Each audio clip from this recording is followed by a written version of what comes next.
Dear colleagues, I'm very happy to see you. I'm very happy and thankful that you share our idea to hold this webinar on the urgent problem, the impact of the conflict on food security in African states. I would like to say that there is recording of the webinar, and according to the practice of our council, if you don't mind, we will put the recording on the website. If you don't mind, please inform me about your wish to put or not to put. But it is an open event, and we are ready to share our ideas with you. Thank you for joining. And now I would like to start. And Mr. Andrei Kortunov, who is Director General of the Russian International Affairs Council. Andrei, the floor is yours. Thank you, Tatiana. Let me welcome all the participants to this small but nevertheless, I think, quite important and timely workshop. I would also like to thank Natalia Tsaiser for her assistance in putting this event together. Let me say that I think that at times like that, it is particularly important to compare notes on current developments and what these developments might mean for cooperation between Russia and its partner countries in the African continent. It's clear that the current military conflict between Moscow and Kyiv will have a significant impact on the international system, including the economic dimension of the system. There are many forecasts that suggest that the crisis will not be contained by the European continent only, but it will have global implications. If you look at the most recent forecasts by the International Monetary Fund that have just released, you'll see that they project a very steep decline in the Ukrainian GNP, something close to 45–46% by the end of the year. But there will be also a decline, though probably not that steep, of the Russian economy. And they are talking about a 10 or 11% decline by the end of the year. But it is also clear that other countries will be affected by these unfortunate developments. If we look at the current projections of EBRD for this year, you'll see that they consider that at least 193 economies will experience decline in the economic growth compared to the projections made in early February. And it is also expected that the global inflation rate will grow by approximately 3% this year, and maybe by another 2% next year. It is not easy to make specific predictions because the crisis is still unfolding, and we don't know when the military stage of this conflict is over. I think it is apparent that the longer the military confrontation lasts, the heavier is the burden on the European and on the global economy. It is also clear that the crisis is intertwined with some other problems of the global economy and the global security system. And in particular, of course, the world has not fully recovered from the COVID-19 pandemics. And the world is experiencing very deep structural changes in the economy. We observe formidable challenges to globalization the way we view this phenomenon. So it's not just an isolated crisis, but it's rather a series of crises that take place simultaneously and reinforce each other. Of course, under these current quite challenging circumstances, it is important to analyze the impact of the crisis on fragile economies of the global south. And Africa remains both a global opportunity and a global challenge in terms of economic development and also in terms of global security. Definitely, if you observe the current pattern of African engagement in the global economy, you'll see a significant dependence of a number of African countries on agricultural experts coming from Russia and Ukraine. And of course, these experts might shrink over the next half a year. The agricultural impact of this crisis will be probably exacerbated by potential decline in the exports of Russia's fertilizers. That would definitely affect a number of African countries. We also observe quite a rapid rise of prices on oil and gas, and agriculture remains an energy consuming sector of the economy. So unfortunately, here we might also see certain complications. And also the global inflation, which is likely to affect African countries, might make the problem even more significant. So what we suggested to doing today was to approach two issues and to compare notes on two dimensions of the current situation. The first dimension would be the food security problem on the African continent. To what extent the crisis has affected food security in general, and specific dimensions of food security within countries which depend on imports from Russia and Ukraine more than other. And these are primarily countries in North Africa, but not only. And the second issue that we would also like to put to the table is what this crisis might mean for the future cooperation between Russia and African countries. To what extent this crisis might or might not be a game changer. And here, let me say that there are very many forecasts and prognoses about how the crisis might affect relations between Russia and Africa, ranging from moderately optimistic that this crisis would emphasize the importance of Africa for the Russian Federation, and we will see more attention in Moscow diverted to African countries, to quite alarming, if not apocalyptic, that under the circumstances, Russia is likely to downscale its presence in the African continent, and that would affect economic and political relations between Moscow and major capitals of African countries. I think that these two issues are quite timely to discuss. We are privileged to have a constellation of well-known experts on African countries, and I hope that this discussion will be productive.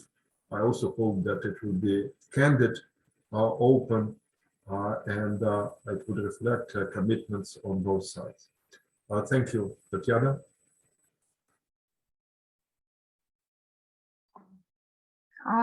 Thanks a lot, Andrei. And now I would like to take floor to Natalia Kaiser, who is the chair of the board of Africa Business Initiative Union. Natalia, floor is yours. Tatiana, thank you very much. Andrei, thanks a lot for the introduction. Dear colleagues, dear guests of today's webinar, I also want to welcome everyone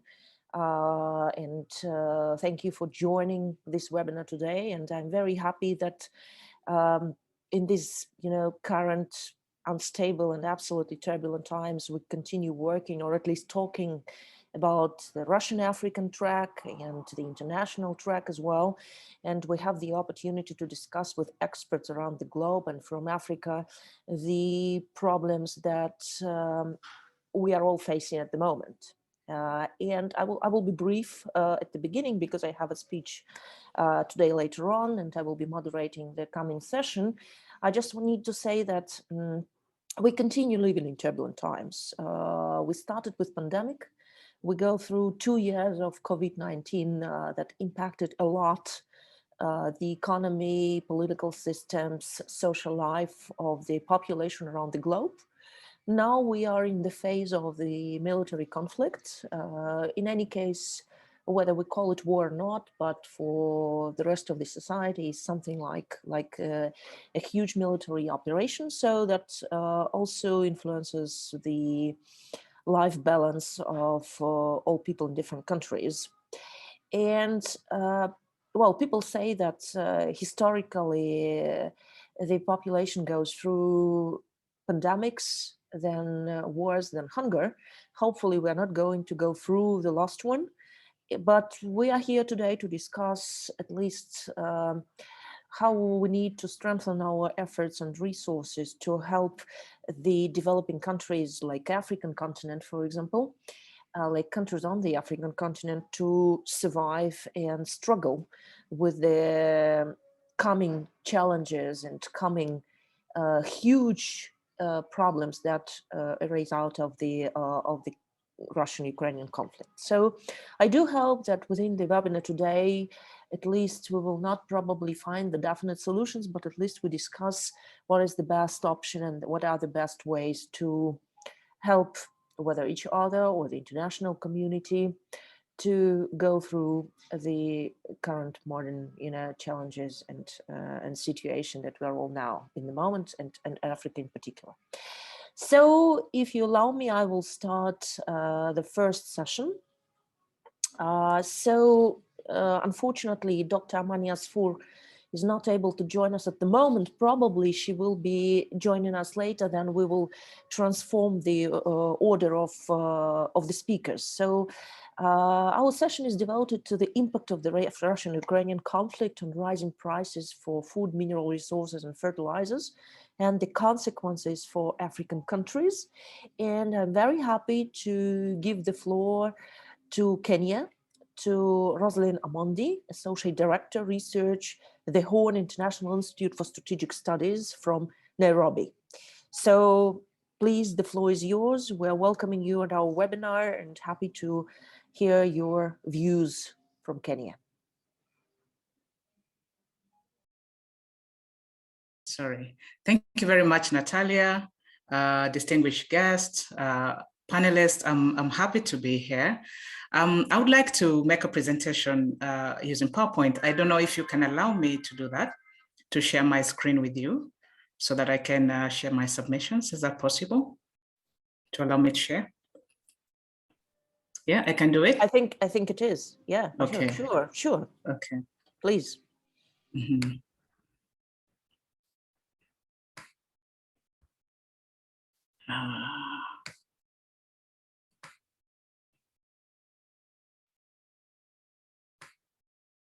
I'm not sure you can see it. Can you see it? We don't at the moment. Colleagues, do you see the screen? I don't. No, neither of us. Host disabled participant screen sharing. Maybe you need to enable it for me. Tatiana, if we are able to ask our IT support whether... Just a moment, did you... I'll check. Okay. I'll check.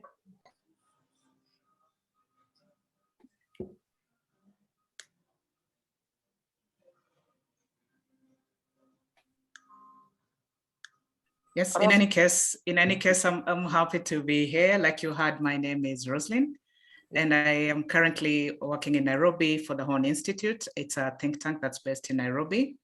I'm a conflict researcher, and some of my interests include food security, it happens to be, but also armed conflicts in general, refugee displacements, and work to do with humanitarian and development. So I'm very excited to be here.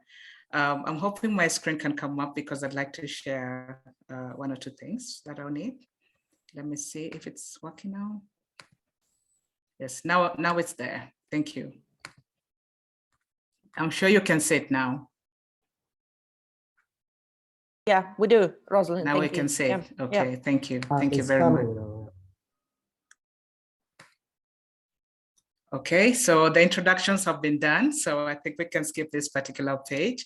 I'm here to just try and tease our minds concerning the impact of the war that's going on the food security. Well, of Africa, I'm not sure that I can cover the 54 countries, but I will try to mention here and there. So far, we have heard from Andre and other colleagues, we have read the forecasts. We know that the war has disrupted the food supplies. We know it has disrupted the energy supplies. And this is not just for Africa, it has been for Europe and for Asia in parts, at least parts of this continent. We have seen scarcities, especially with produce. I'll now talk about Africa, that we've seen prices increasing. We've seen the Europeans lamenting about livestock feed going up. We've heard even like now from Andre when he's saying, I'm not sure about the fertilizer supply in due course. And then of course, countries that are in North Africa, in particular like Egypt, but also others where there's a lot of dependence on the grains, particularly wheat and sunflower. We've heard, of course, about the number of people that are being displaced from Ukraine. It's at least over 4.5 million by now. And what this has been doing for our region, particularly Kenya, which hosts 2 of the top 5 largest refugee camps, we see a shift from focusing on this and other crises that are humanitarian. We're seeing a shift, of course, to Ukraine. But what we've also heard about Russia and Ukraine is that they're agricultural powerhouses, you know, that they have the bread baskets that the world depends on, you know, like if you eat bread, if you eat wheat, if you eat flatbread, this is affecting you. We've heard about the bread baskets, we've heard about the food baskets that Russia and Ukraine have this. But I mean, it's not just being said like that. I mean, these 2 countries, to be fair, they have like 25%. Let's talk about wheat, for example. They have 25% of the wheat together, with Russia at 19 and Ukraine at, I think, about 7. So over 25%, just the 2 countries when it comes to wheat. We know about the corn, we know about other products, of course. So we see that these 2 countries hold a lot. The same can be said about energy, especially this is for Europeans, but particularly for African countries which are net importers.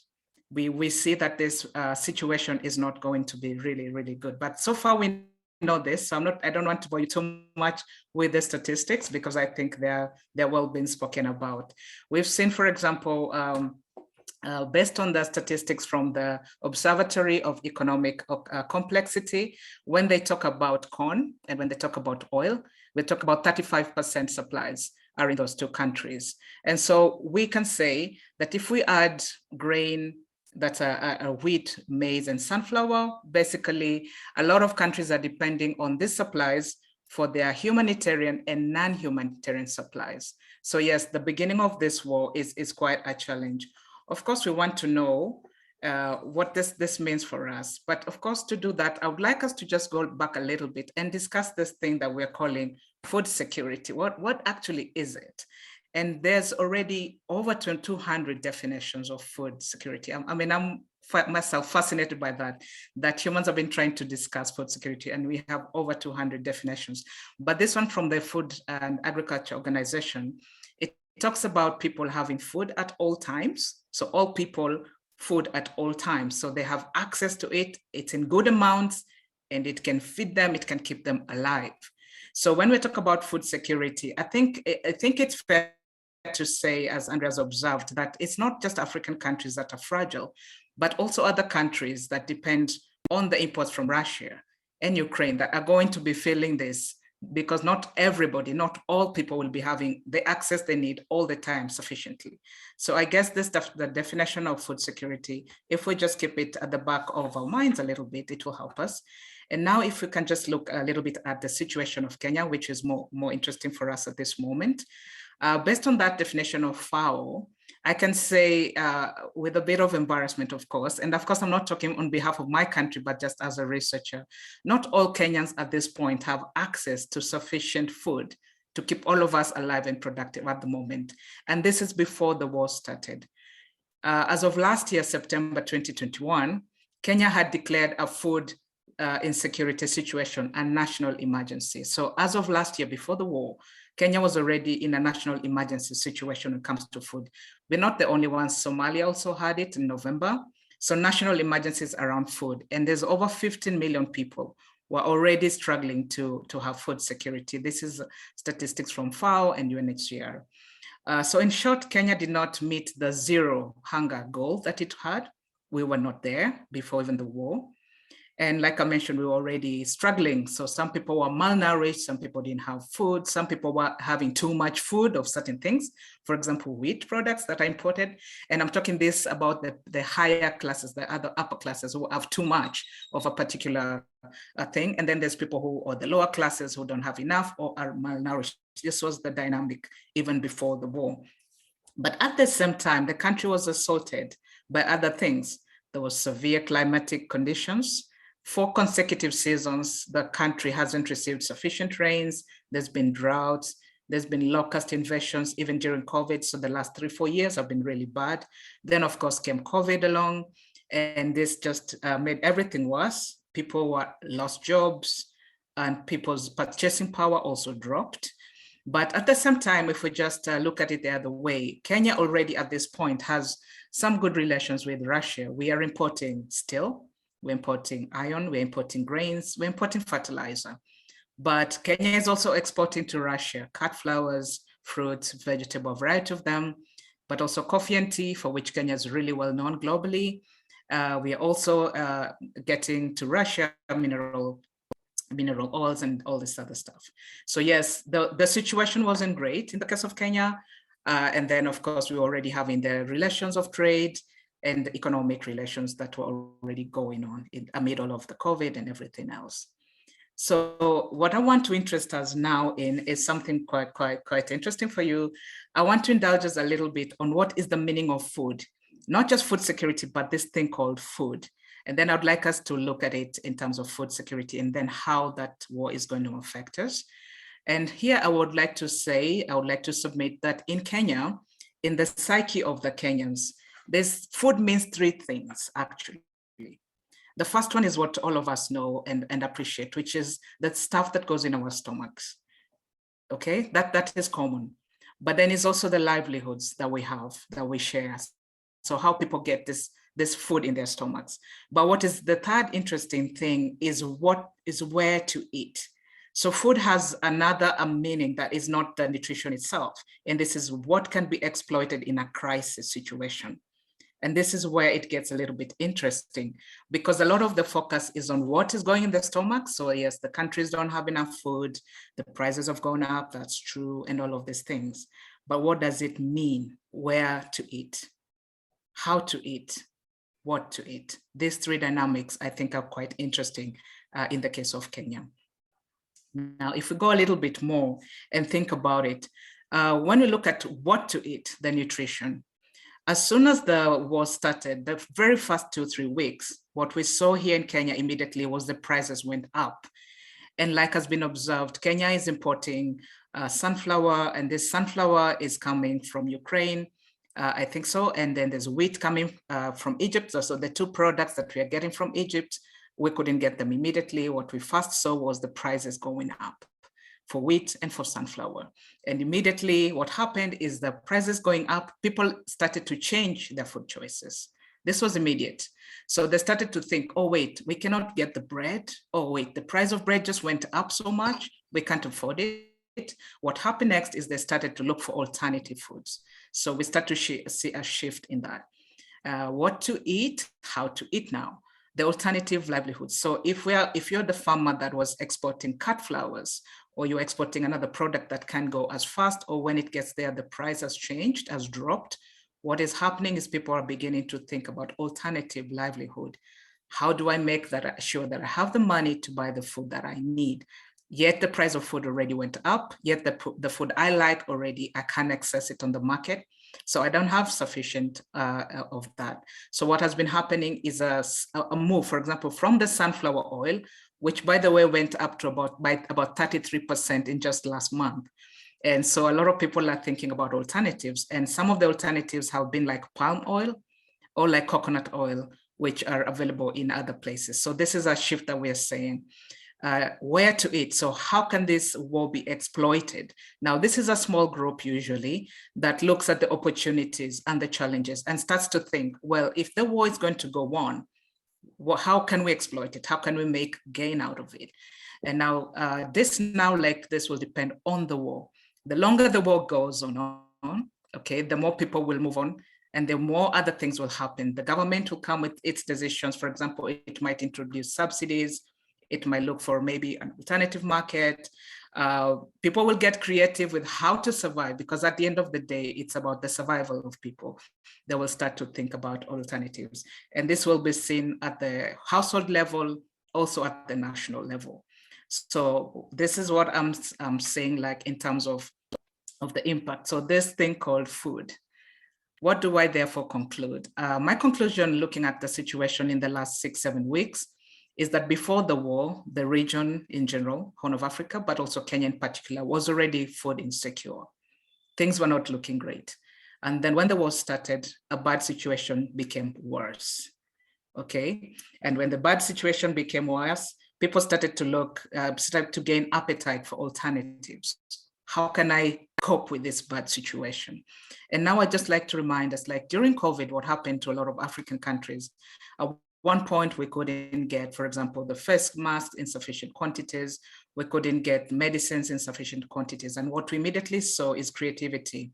And people started to make, for example, reusable face masks using just the normal fabrics that they could get hold of. We started to see alternative medicines. So people started to think that if they cannot get medicine to deal with the situation, they'll create their own. And stuff that maybe is not been medically approved, maybe scientifically confirmed, but things like ginger and lemon and garlic became parts of people's diets just to cope with the effects of the disease. And this is what I'm saying. There will be an increase in search for alternatives. The longer the war goes, people will be looking for what to eat, how to eat it, where to eat it in different ways. And so my recommendations here, therefore, is just one, and this is particularly for Russia, to maintain existing food supply chains for African countries as much as is possible. And I know it is difficult, but in order to keep this relation going, and as people intensify search for alternatives at national and household level, I think it's necessary to keep this. Otherwise, people will look for another country that can give wheat, another country that can give corn, another country that might grow, they might move to other crops. So the idea here is to maintain the existing supply chains as much as possible, at least minimize the disruptions, and then this will help to maintain those relations. And also to realize that Africans are quite dynamic, Kenyans are quite dynamic, and in the face of a challenge, they will take the challenge and they will progress, they will move on, and the world will be watching. And Africa can do that, Kenya can do that.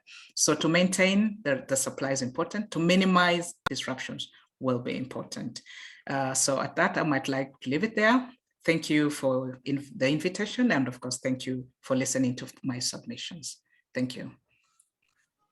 Thank you very much, Rosalind. My probably small comments regarding your presentation. First of all, thank you so much for this absolutely, I would say, unusual approach that you have shared with us.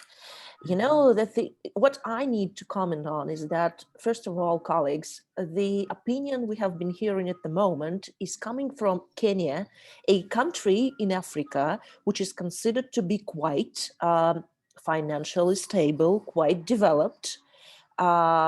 I think it leads and takes the leading positions if we are rating the countries in Africa according to their livelihood, way of living, you know, level of living, financial systems, IT developments, etc., etc. So we are not hearing the opinion from the country which is which has low GDP, etc.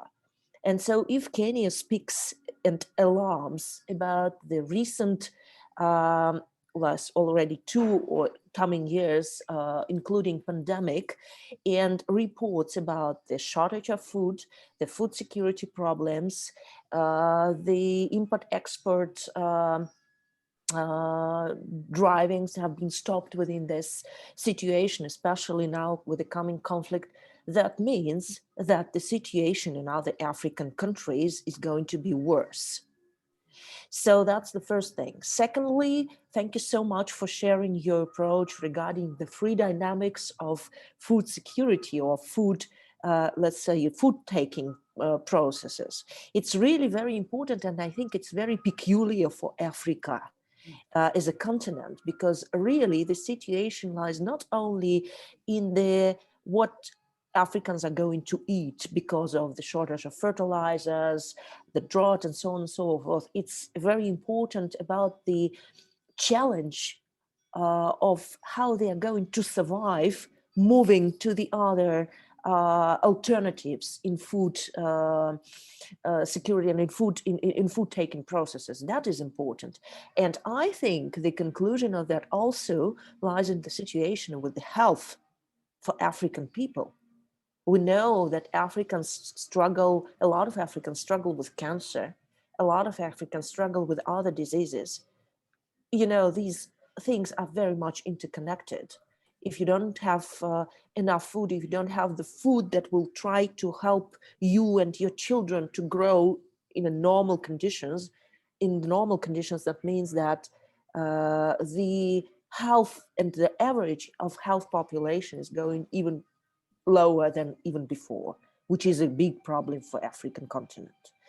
So thank you so much again, Rosalind. I'm not going to take more of the time for other speakers, but it's very interesting, and I think probably we will somehow summarize it afterwards, after our discussion together with Andre. So thanks again. So, and I'm happy to give the floor to our Ethiopian guest, Dr. Abiu Mehari, postdoctoral researcher, Ethiopian Economic Association, senior researcher at Foreign Relations Institute from Addis Ababa. So, Dr. Mehari, the floor is yours, and thank you very much for joining us today. Thank you very much. Good afternoon, everyone. And I'm very much delighted to be here to share my view. Of course, this is my personal view as a researcher here. So I'm representing like an institutional view or anything else, because we are purely researchers here, I think. So yeah, we do see so many things happening around, and Ethiopia is actually, we can say, something different, because we have been in COVID pandemic. At the same time, domestic conflict that has gone almost 2 years now, you know, food security, drought in some parts of the country. So will you please let me share my screen? Maybe I do have, let me share my, I think,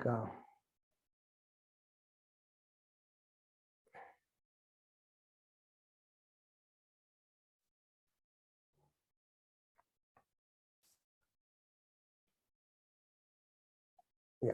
Can you see my screen? Yes, Abdul. Thank you very much. Yeah, we do. Great. Yeah. So I'm, yeah, the title is simply taken from the webinar lists of topics that are proposed by, I think, the institution from Russia. So I picked this topic of the impact of Russia-Ukraine conflict, rising price, mineral resources, fertilizers, and consequences for Africa.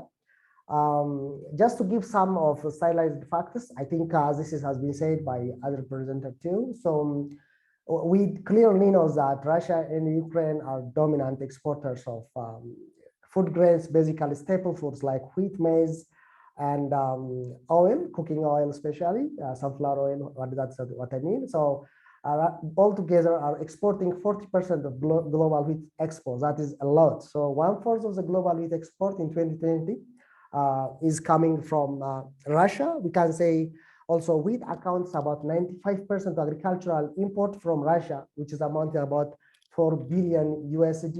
This is in 2020. And currently, the humanitarian food assistance, actually this is according to the World Food Program, 138 million people in 80 countries worldwide has been dependent on Russia and Ukraine. So imagine now the devastating impact of now the conflict, what is happening in Russia and Ukraine. Imagine 138 million people that are mainly dependent on imports or food items that are coming from these two countries. So the International Committee on Red Cross says there are about 346 million Africans face food security crisis. So imagine also again the seriousness of the problem in this crisis. So the conflict worsens the susceptible food security situation in most African countries, including Ethiopia. For instance, if you take Ethiopia, we also, of course, import wheat from Russia. About 11 million USD of wheat import is coming from Russia, even in 2020 only. So as these days pass by, there was this galloping food price inflation will be transmitted to prices of a number of other commodities as well, because the food price inflation it has got a positive spillover effect on other commodities as well, because the Ethiopian and most African countries are characterized by this drought, poor rain, because most of us are using rain-fed agriculture. And you can imagine currently Ethiopian, more than 10 million people in Ethiopia need food assistance. This is actually official figures, but maybe if we go deeper into the details, this figure might be much larger than these official figures. And currently prices already, I mean, the food price inflation in Ethiopia is the highest in history, currently about more than 35%, to be certain, about 35.7% food price inflation in Ethiopia.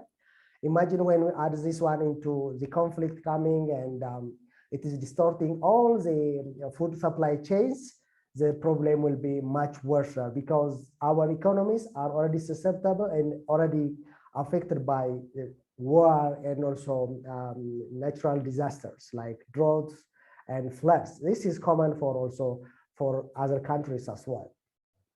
For instance, just after the conflict, the price of maize and wheat in Africa increased by, on average, increased by 21, 35, and 30% respectively.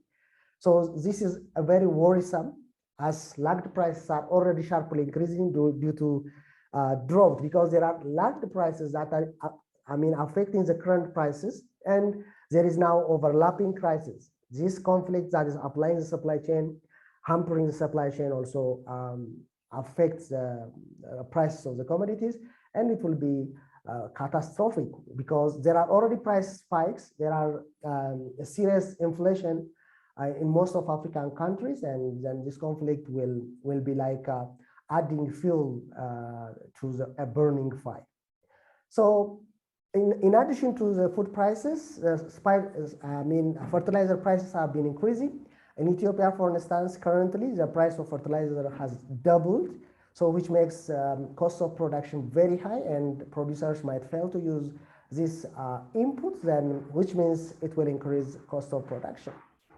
Then if the cost of production is increasing, then the inflation will be aggravated. Then at the end of the day, we'll end up with deferred shortage, and this deferred shortage will be leading us to a sustained shock.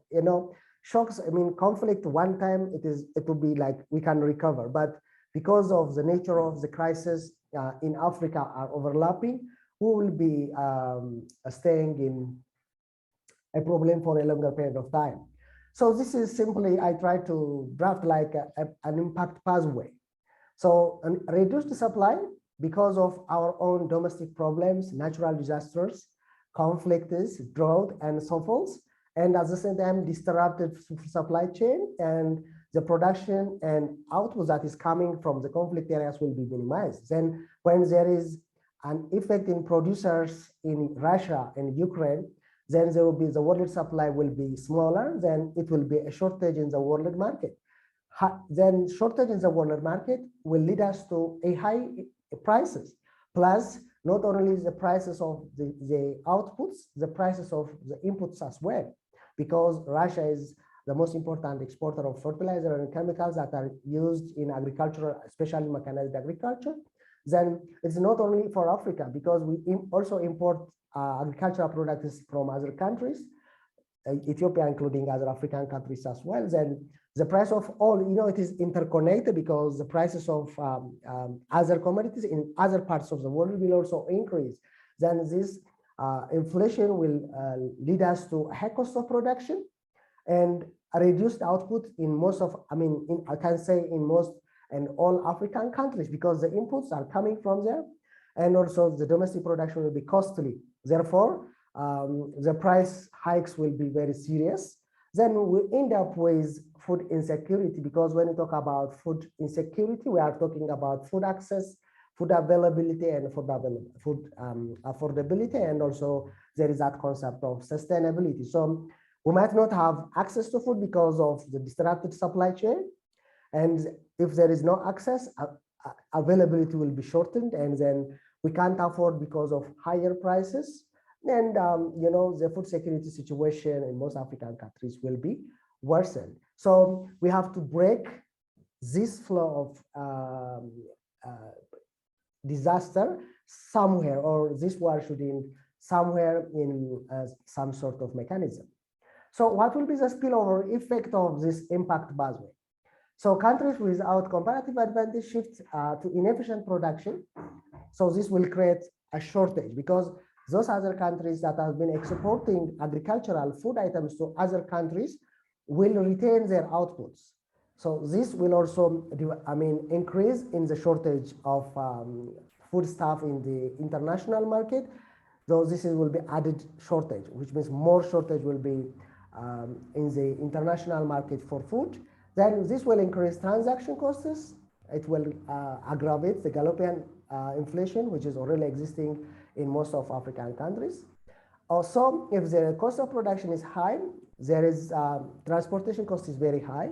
Then if there is no excess output, no saving, then there will be less investment, more unemployment, at least in the short run. You see, so all economic variables will be interconnected, and most of vulnerable countries, especially less developing countries, mainly African countries, will be vulnerable, including Ethiopia.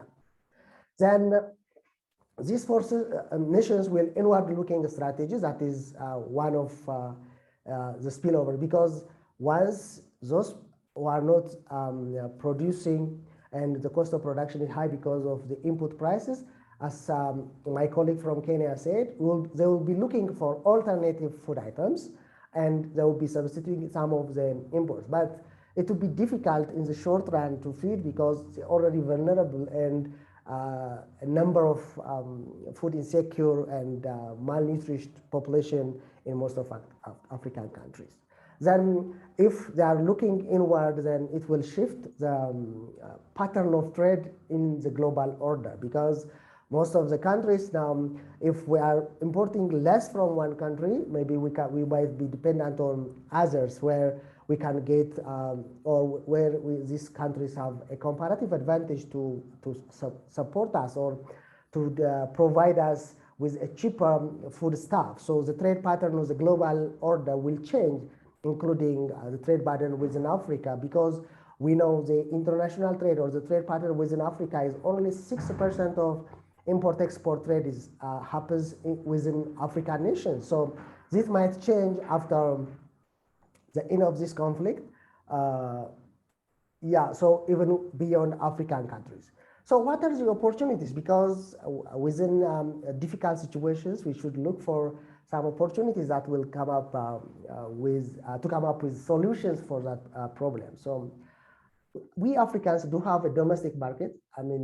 We do have a very large population, because we can see here 60.3% of the world population is living in the continent, but you can see African continent is only producing 2.9% of the world production, very less, and also 2.6% of the world trade. So imagine how smaller the contribution of the African continent is. So because of this conflict, this is that we might look at inside and improve these figures and be looking for internally to produce more and substitute some of the foodstuff from what we are importing from the rest of the world.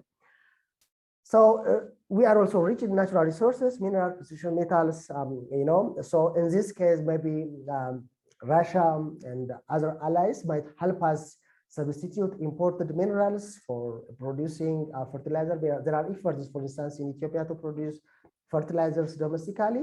So these countries might assist us get out of dependency on imported minerals or intermediary inputs for our agricultural production, so that we will reduce the effect of the conflict in the long run. So what is the way out? I'm just proposing some 4 pointers. Enhance intra-trade Africa trade. This is very important, but this can't come overnight because we have to boost our production and productivity in different sectors of the economy, because most African countries currently are exporting primary agricultural products. So we have to get out of that vicious circle. And in this case, Russia and other allies of Africa will help us get out of traditional backward agricultural system and capitalize on our comparative advantage and make use of our resources so that we can get out of the poverty and the effect of this kind of conflict now, also in the future. Modernize agriculture. This is also another way out for us, because we are most African countries and particularly Ethiopia, we are very much dependent on very subsistent, small-scale agriculture. So we should get out of this type of production techniques where countries like Russia can really help us improve and modernize our agriculture, because we really know that Russia is very much known for mechanized agriculture and large-scale agriculture as well.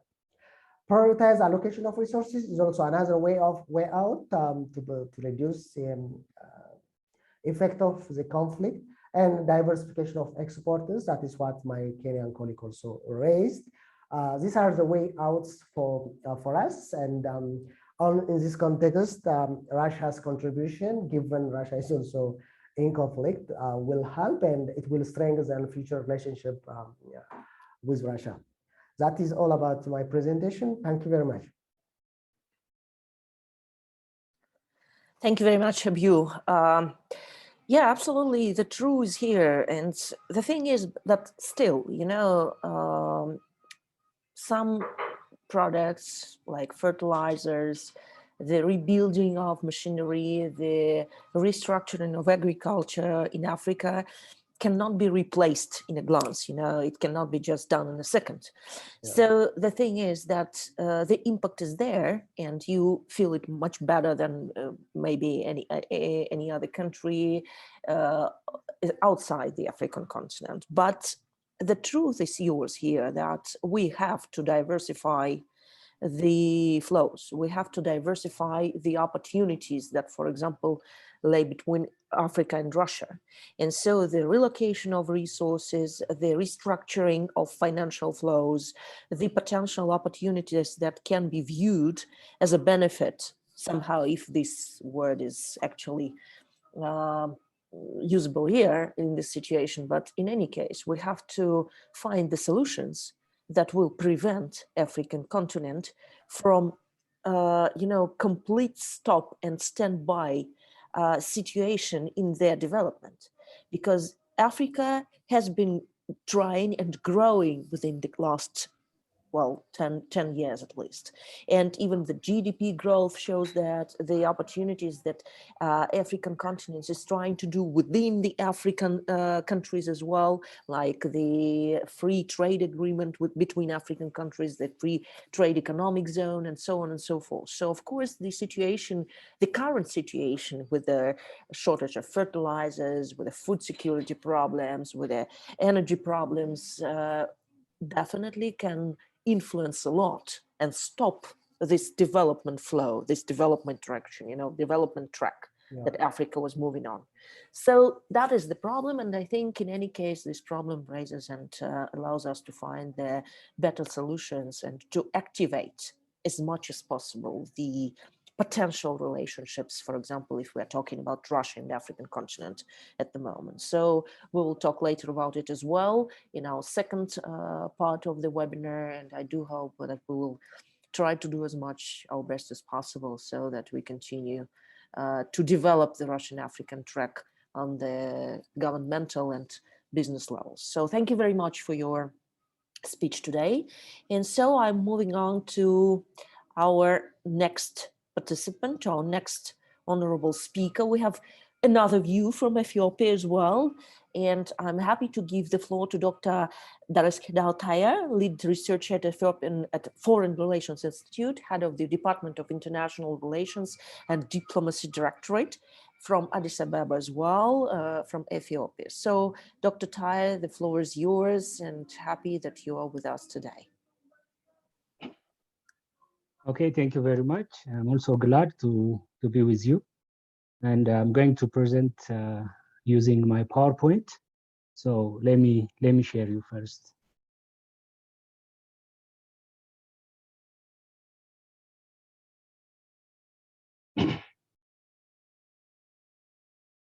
Is that visible?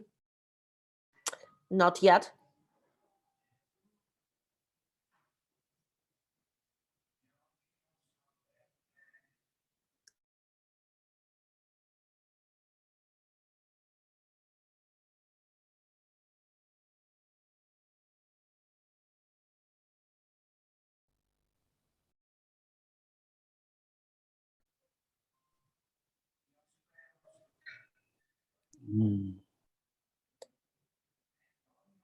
If you press the demonstration screen button, does it work or not? On your Zoom panel. Okay, let me proceed just simply to present my preparation, and I want to speak about the conflict and its impact directly to the Ethiopian food security and fertilizer supply. So I just want to first introduce the audience about the Ethiopian social system. And when we talk about the Ethiopian social system, Ethiopian society is by and large an agricultural society. When I say it is an agricultural society, it's to mean that the majority of the population, about 75%, and are living in the rural and semi-rural areas, and the entire economy of the country revolves around this sector. The majority of our GDP, our exports, all of this are taken from the agricultural sector. So we can say that agriculture is the basic livelihood of the Ethiopian society, at the same time, the backbone of the Ethiopian economy. And the fact that the majority of the population is an agricultural society means it has its implication on food and fertilizer market in the country. First, agriculture by and large needs fertilizer. I think it is an essential input for agricultural productivity. So for any government, if it wants to improve the productivity of the agriculture, what it can do first is having or securing sustainable fertilizer supply. In Ethiopia, when we see the history of our agricultural development practices and policies, the use of fertilizer is increasing, especially after 1960s. There is some data here. Now it says the amount of fertilizer used in smallholder farms has increased exponentially in 6 decades since 1960s. Imagine in 1960s, the consumption of annual consumption of fertilizer was only 3,500 tons per year. But in 1990s, it grew into 140,000 tons. And a year before, Ethiopia consumed 1.4 million tons of fertilizer for its agriculture. So this means that the demand and the consumption of fertilizer is increasing from time to time. The other aspect or the other implication of the agrarian nature of the Ethiopian society means the majority of the population are still living there in rural areas, and That means the majority of the population are still using locally produced items for food. Some of the foodstuffs or the food items are teff. I think this is the most common food in Ethiopia, but not well known in some other parts of the world. There is also insect and other vegetables, animal products, root plants, corn, and others. So the rural community, the fact that they are living there, they most of the time use the products that they produce by themselves. This does not mean, however, that they don't need any other additional industrial products for food and for consumption. So there are other industrial products like edible oil, sugar, clothing, and others that are very much needed by the rural community. So generally speaking, Ethiopia is not self-sufficient on those food items, and we import from abroad. When it comes to the urban community in Ethiopia, urbanization is expanding very rapidly, and the number of people living in urban areas is increasing from time to time, and the pace is very rapid. So this urban population needs to eat, and to eat needs to get food, and this food mainly comes from the domestic market, at the same time coming from abroad. So what we are experiencing today, that the government is importing basic food items like wheat, at the same time it's also importing edible oil, even by subsidizing prices. Having said, let me again introduce you about the Ethiopian economy and the history of inflation in our country. So in the past 3 decades, Ethiopia has passed through different economic experiences as Russians had passed through, I think. So since 1990s and the coming 10 years, the major political and economic achievement, if you can call it, was to liberalize the economy from a socialist type of command economy into a free market system. So privatization, liberalization were endorsed as the government policy framework, and then free market became the working principle. And at the time, there was no such improvement in the country's economy, because that was a transition period.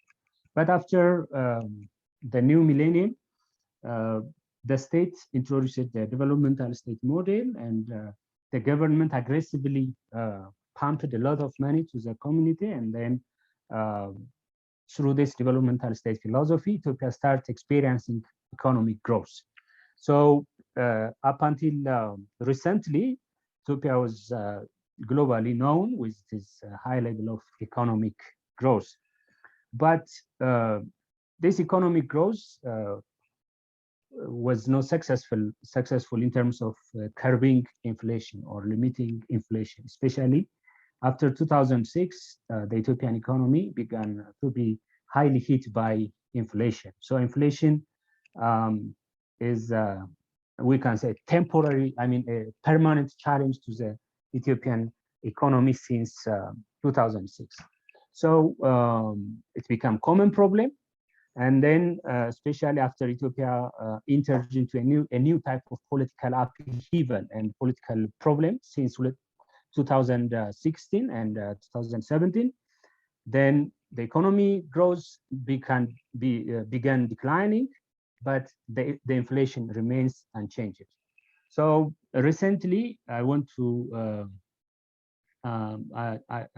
I want to read some data about Ethiopian economy and inflation. There is shrinking of economic growth. At the same time, there is high level of inflation. So, for example, in April 2021, the inflation rate was 19.2. In May, it was 19.7. But after that, it began increasing very rapidly. In June, it became 24%, July 26%, then in August 30%, September 34%, October 34%, November 21, 33%, December 35, January 2022, the inflation became 34.5. In February, it was 33.6. In March, 34.7. And for this month, it's estimated to be more than 40%. So having all this problem, I mean, we had lots of domestic problems, the unstable political condition, slower economic growth. There is also forced devaluation of currency, at the same time, high inflation. So while Ethiopia was struggling with all this problem, then the Russian and the Ukraine conflict began. So it was a high time for Ethiopia, and it had a significant impact in the economy and the food supply of the Ethiopian society. So having said, let me show you some manifestation of the impact of the conflict upon Ethiopian economy. First, let me show you about the fertilizer market in Ethiopia. Generally, Ethiopia is a fertilizer importing country. I mean, we use fertilizer, but we import fertilizer from other countries. And usually, fertilizer is procured by international bid.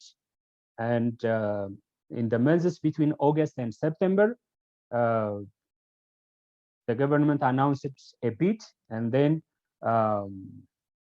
the supplier then after transport the fertilizer up to May and June. Imagine the fertilizer that is needed for this year was procured in the past August and September. This year, Ethiopia spent more than $660 million to import 1.8 million tons of fertilizer. And most of these fertilizers are coming from Morocco, but additional countries like Egypt, United Arab Emirates, and Saudi Arabia are also exporters of fertilizer to Ethiopia. A year before, we import fertilizer worth of 505 million USD. So what does those numbers tell to us? When we see the interpretation, yeah, of course, the price in August and September was not at the time skyrocketed, but now the price of fertilizer at the international market is almost double. And all of the fertilizers that Ethiopia purchased from Morocco and other countries are not totally imported yet. So they are still transported into the country. So in the meantime, the retail price of fertilizer is almost double in the country. A year before, 1 quintal of fertilizer was sold in a less than 3,000 birr, but now it's more than 5,000 birr. This means there is almost double in the price of fertilizers. And when we hear voices of the farmers in different parts of the country, the farmers are complaining about the skyrocketing price of these fertilizers. So the government is also trying to revitalize the use of organic fertilizers as a supplement. When we move to the food markets, in the Ethiopian context, the food market experienced an immediate effect of the war. And the effect was basically observed on the price of edible oil. By the way, the price of bread is not as such affected in Ethiopia. What's most affected by the war is this edible oil. So the price of oil before the war was about 90 to 95 birr per liter. But now the price of this oil has increased up to 180 to 190 birr per liter. This is almost double. So that we can say that the war and its effect is directly affecting almost all households, both in the urban and in the rural area. So just to conclude my presentation, what I want to say is that in our society, first there is rising price of fertilizer. Again, domestically, there is continuation of the conflict. At the same time, Ethiopia depends on imports for fertilizer and even for wheat. So that we can simply conclude that the conflict and other developments that happened before the conflict, like COVID, are seriously affecting the Ethiopian food security system. The good news, on the other hand, is that there is a strong government commitment, especially since the last 2 years, and that commitment is towards replacing wheat with domestic production. So generally, we can say that the price is increasing, both the fertilizer and the wheat. So just to see its implication on the relationship with Russia, I mean, the relationship between Africa and Russia is by now, I think it is good, and that's why most African countries are neutral in the multilateral sessions concerning Russia. But as far as Ethiopia is concerned, the majority of Ethiopians have social attachment with the Russians because of religion and because of our historical interaction for centuries. But I don't think that this will remain for long, especially if the conflict is not solved in a very short period of time, because the more the conflict sustains, the more the impact upon the domestic market will remain. So that the Africans may tilt to the West, or they may give their back to the Russians. Thank you very much. Dr. Taya, thanks a lot for your detailed analysis and review on the Ethiopian situation. So you gave us a very good picture of how the agricultural sector of the country is actually interconnected with the situation around, even if you are not direct importer of fertilizers from Russia, but at the same time, the whole market has been influenced by the Russia-Ukrainian conflict, and of course, the global situation on the market of agricultural products, fertilizers, supply chains have been affected. So thank you so much again. Colleagues, we do have around 10 minutes left for our first session. So if you like to ask questions to our honorable speakers, please do that so we can create kind of a short discussion in short dialogue around our first question at first session. So if you have any questions to the participants, please either raise your hand within the chat system or write your question in the chat, or just switch on your micro. So please do.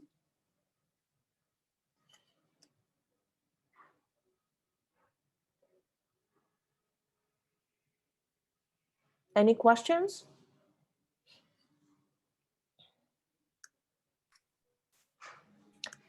Tatiana, I don't have any questions, sorry. No questions from me. Okay. So yeah, I want to ask a question for the presenter from Kenya. I mean, when she present about substitution issues, I mean, she told us that the Kenyans are substituting the food that they're consuming. So what do they substitute? I mean, are you substituting wheat with other domestic products, or you just skip the amount of, you just decrease the amount of food that the society are consuming? Thank you. Thank you for your question, Dr. Tai. So the substitution is on two levels. The first is just eating less because the price went up. This is just as an initial adjustment. But what is happening at household levels, just about 5 to 7 years, since about 5 to 7 years, what's been happening in the Kenyan market is been a development of foods. So there's been agricultural organizations trying to improve the value chains, for example, of potatoes. So now we have things like potato flour, things like cassava. So we have cassava the root and then cassava the flour. And then we have millet, sorghum, and other kinds of grains as well. So when there is, and then the other thing that we have to remember here is that wheat is a product that's normally associated with the higher, middle and higher classes, because it's something that is costly. like to buy bread, for example, is luxury. A lot of people can afford one loaf, but since the war began, the price of loaf went up by about 45%.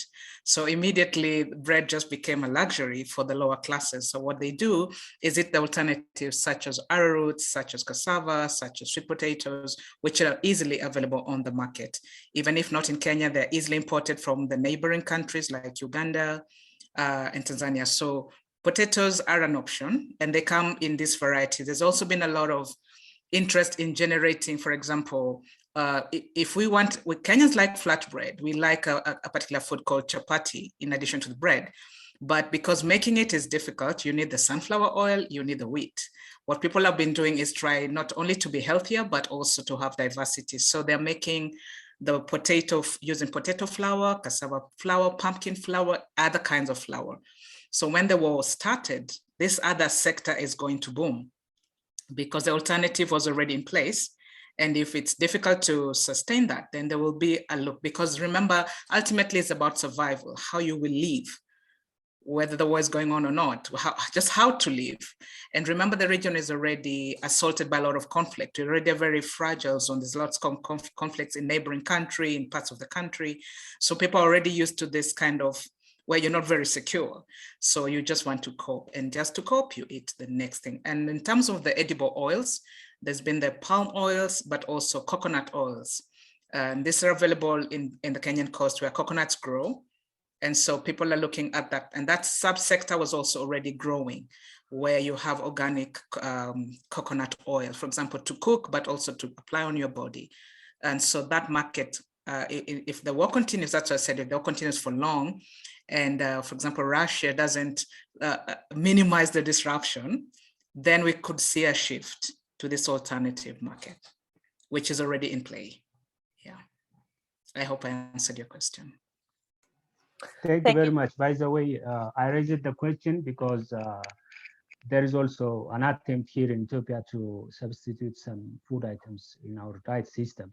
Even the Prime Minister of Ethiopia is also urging the society, or I mean, trying to convince the society to substitute the food stuff that we are eating. For example, the best food for the majority of Ethiopians is injera, I mean, which is a local food.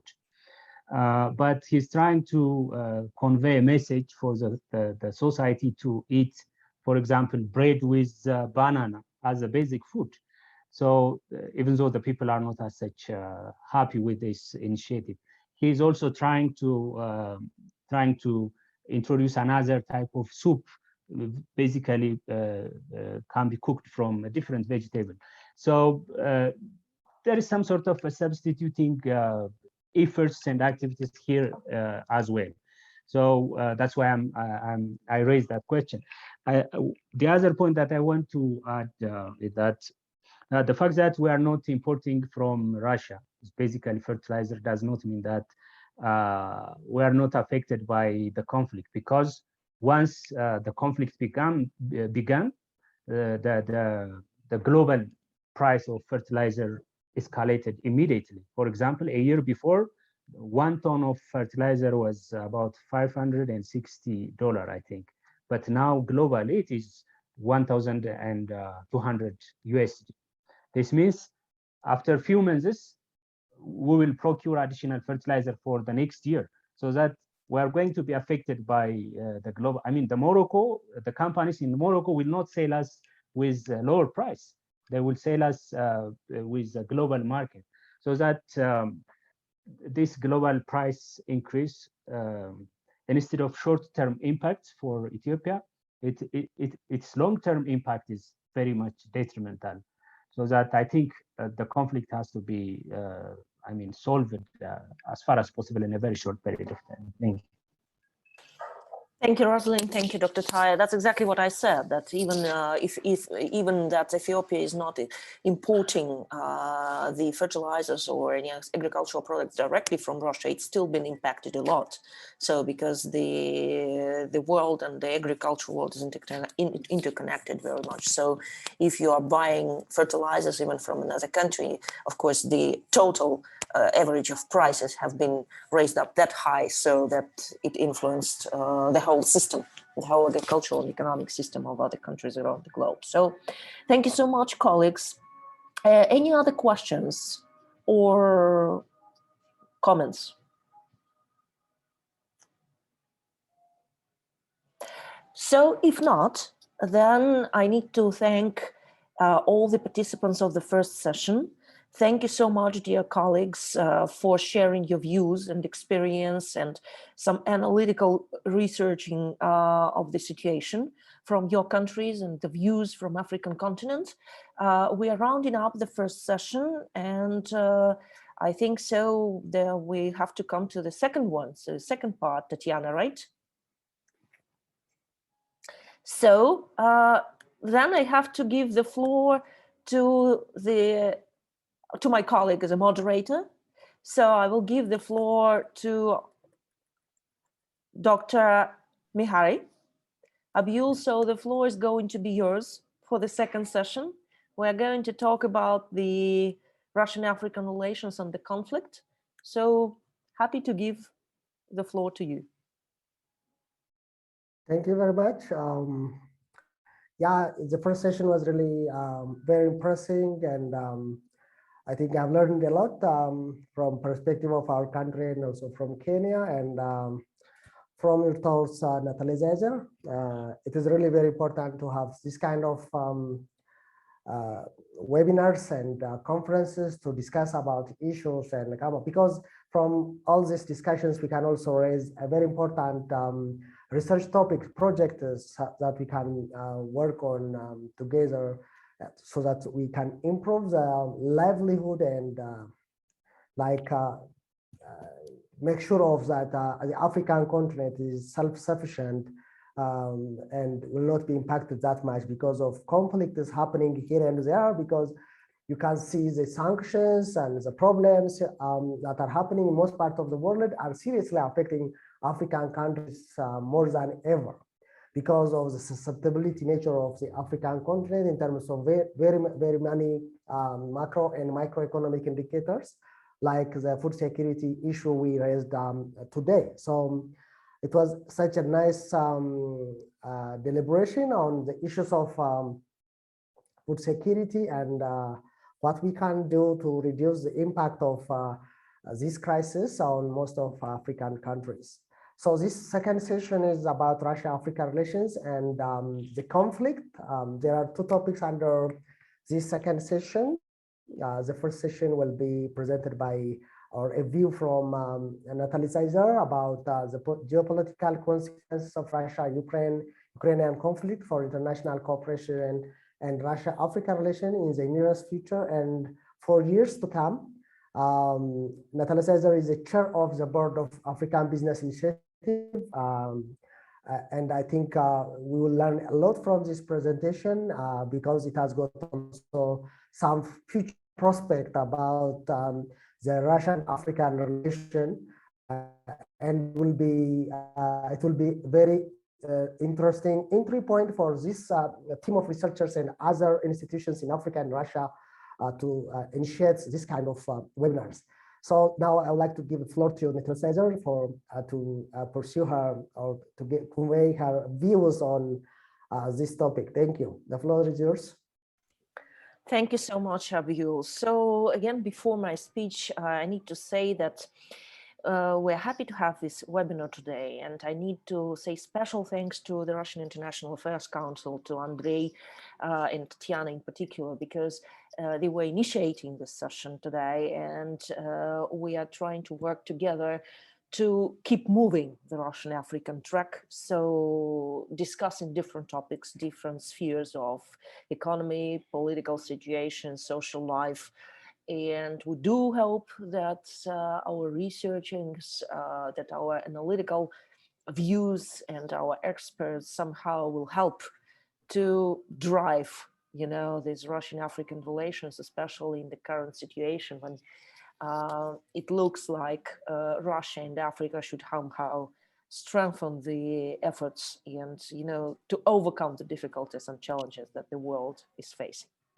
So thank you so much again, colleagues. And I will try not even to speak, but probably to reason today about the situation and future potential for Russian-Africa relations. Because if we start talking about the geopolitical impact and the geopolitical developments, it can take us hours to talk, you know, because every single case is unique.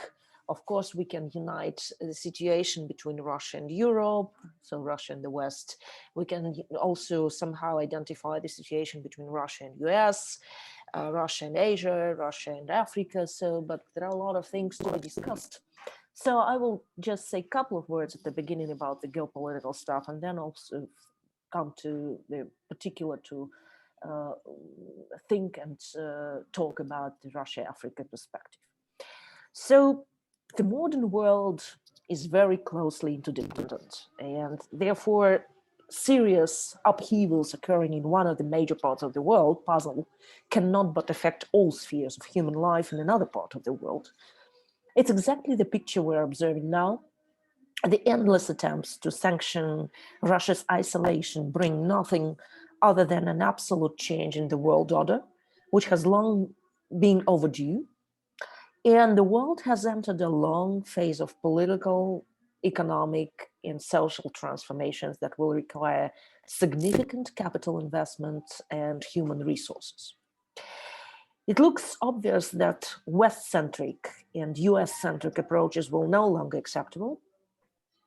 Russia is turning to the East, and such alliances as BRICS, the Eurasian Union, as well as the Russian-African vector, will strengthen their positions in future. And actually, this work did not start yesterday. What is important is that everything planned and done before should be very seriously corrected and tested in regards, take into consideration the new reality. And of course, to my own opinion, it's too early to measure the war's full impact on crisis, whether it's the crisis in Africa, around the globe, and the rest of the world. It's clear that the repercussions of it will be definitely multidimensional. And African countries, of course, are heavily dependent on food and energy imports, and leaving them particularly vulnerable to economic shocks as a result of the Ukrainian crisis. Of course, several countries buy large amounts of wheat from Ukraine and Russia. Some of them, like Gulf Arab states, have enough of reserves.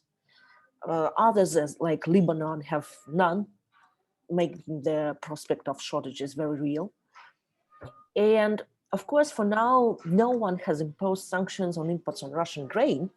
Importers, as our previous speakers mentioned, are finding it increasingly difficult to purchase grain from Russia due to difficulties in transferring funds to Russian companies and insuring ships, and so on and so forth. The same concerns dependence on oil, imported oil and gas. It's also a big problem. And knowing that Africa is very much dependent on energy sector, and energy is not very well developed in the African continent. It's one of the biggest and highest priorities for African governments to build and assure African countries with a stable energy supply chains. Of course, this makes everything a huge problem for the continent. Some, of course, countries are self-sufficient or even export hydrocarbons, like Egypt, like Libya, like Algeria, and some of them may remain shielded from recessions. For example, like Tunisia, Morocco, West Africa, they will face huge economic difficulty with the population suffering greater privation. So the ballooning cost of oil and gas itself may have the knock-on effect on raising transport and thus commodity prices across the board, creating inflationary pressures and potentially disrupting supply chains for essential and non-essential goods that will further unsettle already fragile economies. The rise in oil prices will force oil poor countries to lower the exchange rate for their national currencies. So that means that there will be depression of incomes, and definitely it will worsen the living conditions of the population. And the region witnesses another eruption of social unrest and even conflict as a result of economic hardship and government's inability to adequately address the situation. So we observe a huge number of inflations across the African continent. We're observing conflicts, we're observing the social instability, we're observing again the aggression of terrorism. So that means that the whole picture is not going to do any good to the African population. So this is the worst thing, but the opportunity lies in the very I would say, very well prepared, very well thought approach between Russia and Africa future relationships. As you know, Russia has started, several years ago, Russia has started its restoration of the relationships with the African countries. But at the moment, we cannot say that Russia-Africa relationships, especially in the economic cooperation, achieved significant results. So I think that due to the current situation, Russia and African partners should view completely different opportunities for cooperation built on the most important and necessary spheres that will help the continent to survive, to go through the difficulties, to develop, and also will help the Russian economy to grow, or at least come out of the stagnation or potential losing of GDP, etc., because this is a win-win situation. And as always been talking that Russia and Africa have to understand that we are on a partnering base, we are a partnering platform, a partnering level of communication. Russia had and is having enormous range of opportunities in IT development sector, of course, in energy resources. And I think the good thing that might be coming out of this conflict and crisis is that due to sanctions, due to the complete restructuring of the energy flows, and together with it financial flows, these resources and these tools might be redirected to the African continent. That means that Russia and Africa, when I say Africa, I mean African continent and African countries, should view the very concrete steps and opportunities in cooperation in the energy sector. Russia has a lot to suggest. Russia has a lot of experience. Russia has a lot of experience building and developing energy sector on a vast territories, because Russia is a big country. And due to the current situation, I think it's exactly more than the right time to think about the huge energy roadmap between Russia and Africa. Of course, we have to understand how it's going to be structured within the current situation with sanctions and the whole financial sector that have been sanctioned, the complete unplugged from SWIFT, etc., the now dependency, and at the same time, the absolutely uncomfortable, financial flows and currencies. So that means that we have to find the solutions in that, because you cannot probably barter and work on barter relations on the energy sector, but still there is plenty of room for discussion and for potential analysis. So secondly, all the technologies that might be tested and coming out in IT.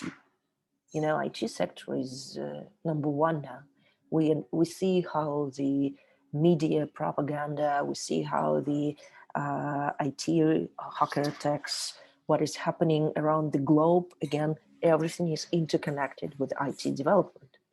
And I think that Russia and the African continent has plenty of room to develop this IT sector together, especially take into consideration that a number of African countries have been developing their IT sector recently in, huge tempo. So I know that in Cameroon, in Kenya, in Gabon, and other countries, the IT sector is developed to the very good range of replacing some other instruments and tools, even in different economic spheres. So that means there is a balance and potential. Also, I think we need to think about the strategic sectors, like space, some political connections with the government, and also education. The real world shows that the young generation, which is going through Russia-Ukrainian conflict right here, which is going through a lot of conflicts around the globe, which is going through terrorism and conflicts in Africa, they are growing up in a different environment.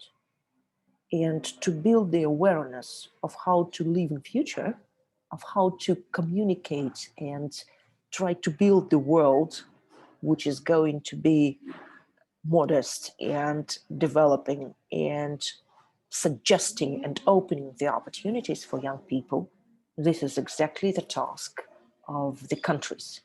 And I think in this regard, Russia and Africa have very good potential, especially coming back to the historic times during the Soviet Union, when Russia was a very good platform with its universities for African students. And we do still have this capital in Africa, which is loyal, interested in future developments, interested in intercommunication, and so on and so forth. So I think we should not miss this opportunity, because education is the future, for sure.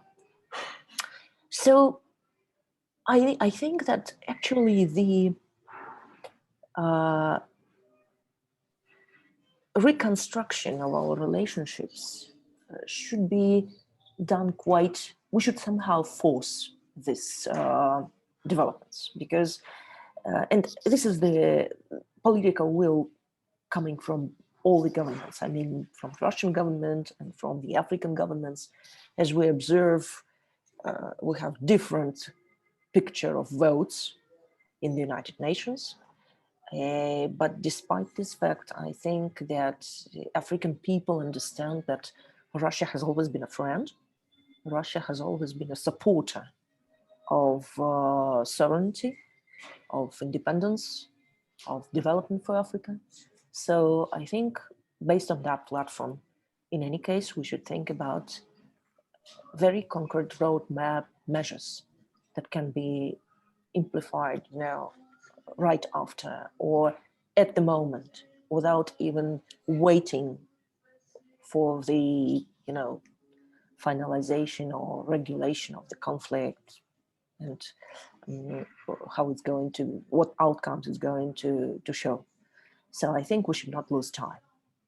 So in this regard, my personal perception is that the opportunities are much more important than threats at the moment. And I think that Russian African continent has plenty of potential to work together. The only thing is that we should be practical. We should very closely view and understand how we collect the tools to move on. And, we have to somehow force within the NGOs, analytical centers, all together, that the political will supports the initiatives that come from business level, that come from experts level, comes from diplomatic level, and so on and so forth. So this is the right time. That has been the right time already, but I think now it's even more actual than even before. So this is my perception. This is my view of the situation. And thank you very much Abil. So the floor is yours. I do hope I have managed to give some, some understanding of how it might happen in future. Thank you. Yes, you did, Natalia. It is very nice and interesting insight on the opportunities and how the global order end up into this conflict, because this is not like an overnight event, but it's good that these things have been happening, and we have observed, as you have mentioned, the Security Council. Even the Ethiopian case was a burning issue, and it was there for a number of times. Russia has been there for us, for Africans, not only for Ethiopia as well. We have seen this double standard kind of sanctions and different ordering of the same problem in different categories, right? We have seen people suffering in different parts of the world, but even the World Food Program leader was talking about how the international community responding to the crisis in different parts of the world, which is unfair. Very much interested on the opportunities you raised, especially on the energy sector, on the IT sector, and education, where there is a very huge in Russia that can also support Africa. And of course, it will be like a win-win for both African continent and Russia, which is really rich in so many resources, technologies, how knows, very rich in all these aspects of all these sectors of energy, IT, and education. So that I think these are a very good starting point, entry point, as you have showed us. Maybe we can scale this up into like a higher level discussion, so that we can make use of these opportunities. And I like the way you said, like, opportunities are much more important than the threat at this point in time, so that we can capitalize on the opportunities rather than regretting for what has happened. Maybe we can, the future will be much better than the way it is now, because if we make use of these opportunities timely. And I'm also, I concur with you that we don't have to take time to act accordingly and make use of the best use of, the problem. That the opportunity that's coming out of the problem. It is always obvious that, problems are the one that lead people for more innovative and productive actions. So it is very important, but I hope that maybe in the future we might have a larger audience, a larger participants in most parts of Africa, and engage other stakeholders, the NGOs, maybe high officials in it, and then we can design the mechanism how we can make use of the energy sectors, the IT and education, to strengthen the relationship and come up with a win-win solution and a win-win approach for Russia, Africa, and other allies as well. So can we have like a reflections from other participants and then go for the other presenter, or we should, I prefer if anybody has a question for Natalia, you can raise your hand, or so that we can go for the next person. Dr. Darskadar, please. You are muted, Dr. Darskadar. Dr. Darskadar, you are muted. Sorry. Okay, thank you for the chance. I just want to, with what Natalia has said. By the way, the relationship between Russia and Africa is critical, especially at this time. And as an Ethiopian, I want to appreciate the position of Russians, especially in its position towards Ethiopia. In the past 2 or 3 years, Ethiopia had passed through a very tough time in terms of diplomacy. There was a Nile issue, and there was civil war in Ethiopia. And these 2 cases were repeatedly seen in the Security Council for more than 12 times. In all those times, Russia was on the side of Ethiopia. So on that I mean, Ethiopia has to appreciate the position of Russia, because Russia was a real friend while Ethiopia was looking for a friend. So that I think that is the best manifestation of the importance of Russia for Africa, because most of the time the African countries emerge as agenda receivers and decision takers in the international forums. So sometimes Russia reflects that no, Africa should not be that much. I mean, Russians used to stand on behalf of Africa, especially when it comes to Ethiopia. So I think we have to appreciate on that. But I have also one point that I think you have to reflect. The current problem, that means the Russia-Ukraine conflict or this military operation, definitely it is causing high prices on basic items, as you also said, on food items, on energy, on fertilizers and the like. So don't you think that Russia has to preferentially treat Africans in its trade? For example, I think the West use aid as an instrument to pressure poor countries. But aid, I mean, most of the time Africans are now resisting aid. But in terms of trade, Africa needs, I think, some sort of preferential treatment.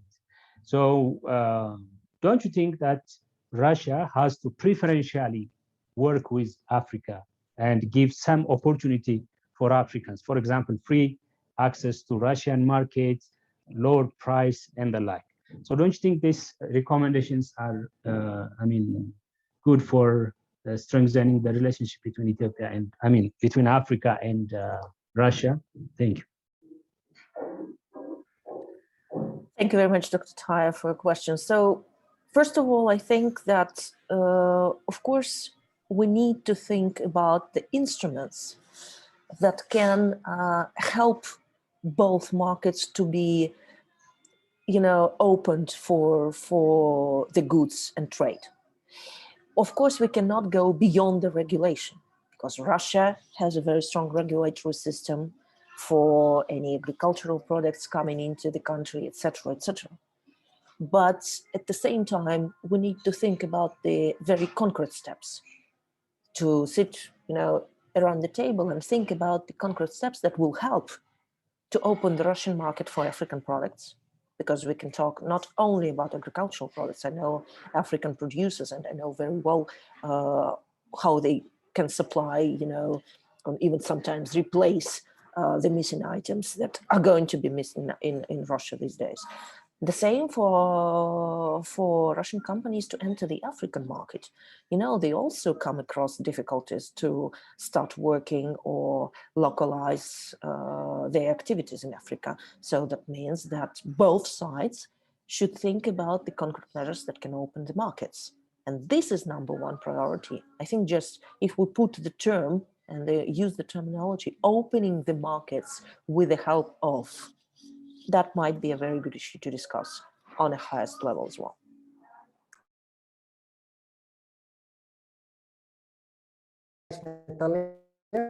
I think let us proceed to the next presenter, and reflections and the questions, we can come back after the presentation. Yeah, the next presenter is Clara Amahuya. If I'm sorry, apologies if I say your name. So, who is an assistant department of the theory and history of international relations. Here is going to present a possible short-term and long-term measures by the Kenyan government to address the challenge arising for prices. Oh, sorry, I think I'm right. Prices in fertilizers in Kenya due to the Russia-Ukraine conflict. The floor is yours, Clary. So please proceed. Thank you so much, Abule, for the introduction. Also want to say thank you to Tatiana for the invite to the conference. I'm also glad that my fellow Africans are here, and especially my compatriot Rosalie. I'd like to share my screen.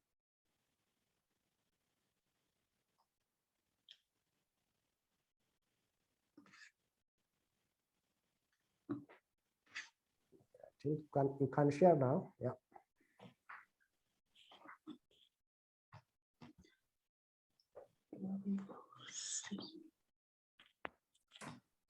You can see my screen? Yeah. Okay, thank you. I'd like to do a presentation on the possible short-term and long-term measures for the Kenyan government to address the problem of rising food prices and fertilizer in Kenya due to the Russian conflict. But I'd like to say that the challenge of food security or insecurity is not new in Kenya or generally in Africa. And it's even good my Ethiopian colleagues are here, because we know, for example, in the 1970s up to 80s, we had serious droughts within our region, which led to the establishment of IGAD, the previous IGAD before this one. And quite unfortunately, we know that eventually in 1996, IGAD transformed into the current IGAD, and it mainly deals with the conflict issues. But the issue of food security was never resolved. So in essence, what it means is that this problem has been persistent within the region and in Kenya particularly. But no concrete solution has been found yet so far. But just to put some of the underlying causes of the food crisis is on the demand side is issues like a rapid population growth. So, for example, Kenya population in the year 2000 was 31 million, but last year it's estimated that the population was about 55 million. But the food production has not increased even to match the population growth. And then also there's been a rapid urbanization, which means that there's been transferred from the rural to the urban centers. And this has affected the food production, but also there's also the increase of the demand for food. But other than that, we also know that on the supply side, some of the factors that have led to the increase with food prices or the insecurities, the high input prices. For example, Kenya, within East Africa, I think it's one of the countries that the cost of food is quite high.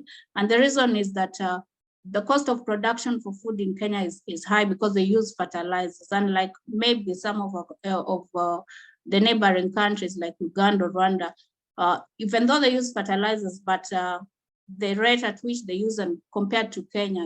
So Kenya it's a must, they use the fertilizers for their food production, which increases the prices for food. And also there's been an underinvestment in the rural infrastructure, in agriculture as well generally. There's poor markets. And also the main other thing which I wanted to stress was the climate change and climate variability in the country. So for example, if you look at the map of climate of Kenya, you could see almost all this brown is a desert or semi-desert area. So it means only this small region is where there's a food production. But the problem is also most of the food production done is subsistence. So it's not produced in large volumes, even to cater for the other areas which there's no food production in the country. But other than that, it's also that in these regions, you'll find that the infrastructure is not developed. So even the areas that there's the food production, there's a problem of how to get the food out of the areas that is produced to the other regions. And sometimes this also is coupled by political issues. For example, if one wants to develop roads within these areas, sometimes it could it could face difficulty because it's being politicized, which has greatly affected the food production in the country. But now to narrow down as to why this conflict will particularly affect Kenya is that Kenya is generally a net food importer, but in its cereal crop, wheat ranks second after maize. So maize is locally produced as well, but wheat is second. It ranks second, and the consumption of also wheat products has increased in Kenya, but the production has reduced. So this has led to an increase of wheat importation so as to sustain the demand. So for example, in 2020, the production for wheat was only 270,000 tons, which caters for about only 20% of the domestic demand, meaning 80% was imported so as just to meet the demand in the country. And the estimates show that even it's going to grow further, but the production in the country has not been estimated to grow. So what will happen is that importation will increase. And from this table, we could see in 2020 how where Kenya primarily imports from. So the top 5 countries, as you could see, is Russia, Argentina, Ukraine, Canada, and Germany. And this hasn't changed, they just interchange in the table, but Russia has maintained it's still the #1 position. But all these other countries where Kenya imports from, we know will also be affected with the current conflict. So even if Kenya would like to say substitute Russia because of the current conflict, the other countries which Kenya primarily imports from are also being affected. So in essence, it means that this crisis will affect Kenya because of all the countries that it imports from. Because if we look at Argentina or Germany or Poland, all these countries are also indirectly affected with the current conflict. But also we shouldn't forget Ukraine. So Ukraine also is one of the countries that Kenya imports from. But other than where Kenya imports from, Kenya is also a transit country, meaning it also exports. So in Africa, it's one of the largest exporters of wheat. And the main destinations you could see are Rwanda, Uganda, Seychelles, and also some European countries, France and United Kingdom. So it also means that if the imports to Kenya are affected, then the exports will also be affected. And it also means that once Kenya's wheat imports are affected, it is going to reflect in these other countries. So whatever happens in Kenya will have a direct impact to these other countries which Kenya exports to. Another product is the fertilizers. As I've already explained, Kenya is highly dependent on fertilizer, and it has gone through some changes. For example, in the 1990s, the market was liberalized, and this led to an increase of fertilizer used in the country. And but what happened from the 2000s is that the government decided to have direct involvement in the fertilizer market, which of course now means that politics is also involved in the fertilizers. And just like wheat, we see that Kenya imports mainly fertilizers from these countries. And you can see that Russia's imports to Kenya have been steadily growing. For example, in 2018, it was number 7 at 6.93, but in 2019, it increased to 20 million, and in 2020 to 43. The site I was using didn't have the data for 2021, but when I looked, it had increased, but it still had not overtaken Saudi Arabia. But if all factors remained as it was, the prospects were Russia was going to also maybe become the #1 country for Kenya to import from. And just like wheat, Kenya also exports. But unlike wheat, where Kenya exports more than it imports, we see that Kenya exported only 25.2, but we imported 275, which means that the local use of fertilizer is quite high in Kenya, and Kenya is actually the primary market for fertilizers. But also it exports to other countries, similarly Uganda, Rwanda, Burundi, most of the East African countries, and then actually all East African countries apart from South Africa. So it means that fertilizer exports in Kenya will also directly affect the East African countries. One of the short-term solutions, but this is local in terms of Kenya, is that subsidies to be increased, to subsidize fertilizer. And we already know this happened, if I'm not wrong, a few months ago, that Kenya, the government decided to subsidize the fertilizer. But also, one of the problems, as we have said, the cost of production of wheat is quite high, which makes the wheat produced in the country quite expensive compared to the imports. And so what the government did was that to protect the local farmers, it started the quota system. And like last year, there was a time the local farmers complained. So the government stopped for a few months the importation of wheat, just so as to protect the local farmers. But then the millers, on the other hand, always argue that the local wheat produced locally is more expensive compared to the one imported. That's why they import. It's easier for them to import than to use the local wheat produced locally. And the long-term solutions, just to increase agricultural productivity, as we noted on our map, the productive areas of Kenya is quite small.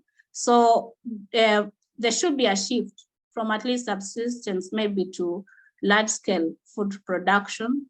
And then the cost of food production should be reduced. And one of the ways is also to apart from subsidizing fertilizer, maybe we should introduce innovative agricultural production so as to reduce the reliance on fertilizer. And then, of course, the infrastructure, the climate change also should be addressed, and also to provide market access.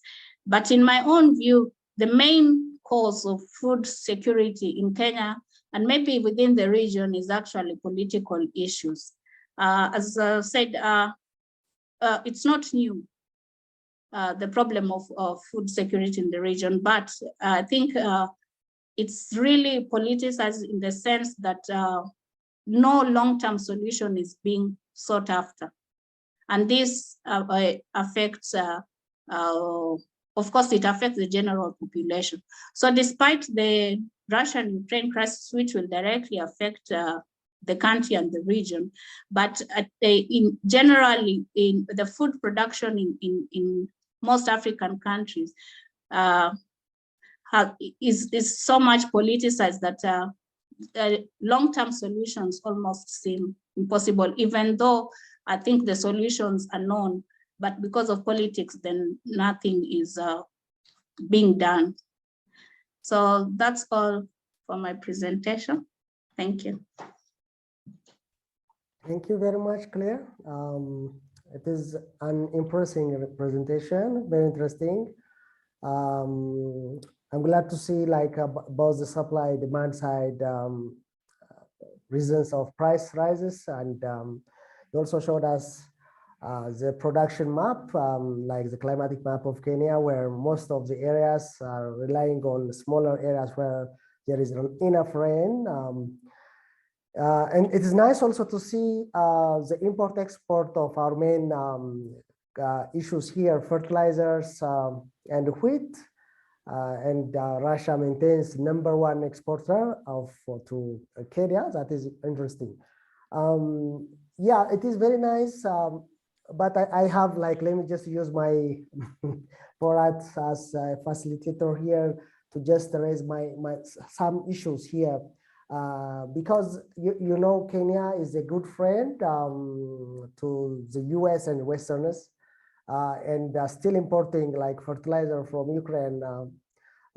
So if what do you think will be the consequence, if this fertilizer support, because as my colleague from Ethiopia, Daskadar, was talking about, after a while, if this conflict is not resolved, there will be a demarcation of some countries to side, one or another. So how do you think the effect of this, if this conflict is sustained, is one idea. And the other thing is about the way out. You are proposing subsidies of fertilizers.